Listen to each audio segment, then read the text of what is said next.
Hey yo! What's up mga katropa and welcome to Joms TV. Sa ating sightseeing tour, feature natin itong ongoing construction na Cavitex C5 interchange. Dito po ito, lampas lang ng Parañaque Toll Plaza sa may Cavitex. So i-feature natin ito as of October 2020. Kung bago ka pa lang sa aking YouTube channel ay pinutin mo lang yung subscribe button. And huwag mong kalilimutang pindutin ang notification bell para updated ka palagi sa mga susunod pa nating vlogs here at Joms TV.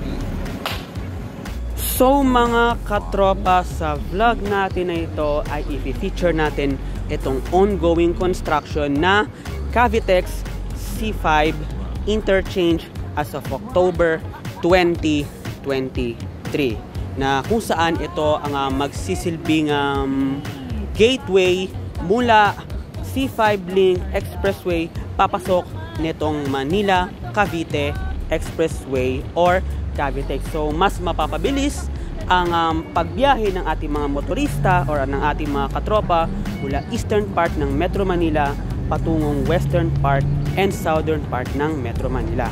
As you can see mga katropa, makikita niyo po yung kulay blue fence na yan. Yan na po ang roadway papasok nitong C5 Link Expressway. So ito po nga Cavitex C5 interchange ay trumpet styled interchange na kung saan makikita nyo may mga bulldozer na kung saan kasalukuyang ginagawa yung earthworks.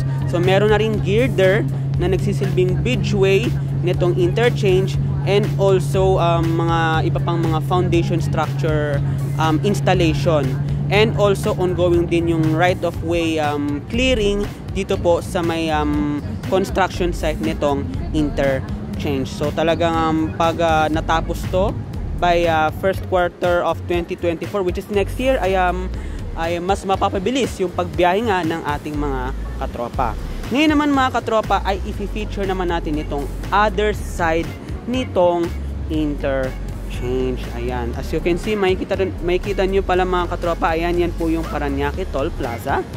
At ito na nga mga katropa ay kakalampas lang natin ng Toll Plaza at makikita nyo po, mazoom in ang ating camera, ayan. So ongoing din yung earthworks dito po sa may pakurbang side nitong interchange papasok at palabas nitong Cavitex dito po sa may other side. So ayan, so ongoing na yung earthworks na kung saan ay kasalukuyang pinapatag yung daan na paglalagyan ng asfalto, ayan, and also installation ng mga structure gaya nitong girder. So soon to be yan ay papatagan na yan or aspaltuhin, ayan. And syempre mga katropa ay kasalukuyan din ginagawa yung iba pang mga finishing touches and features dyan po sa may trumpet style interchange nitong Cavitex C5 exit, ayan. So ayan mga katropa, I hope sana na-update kayo dito po sa ating vlog. Thank you very much po.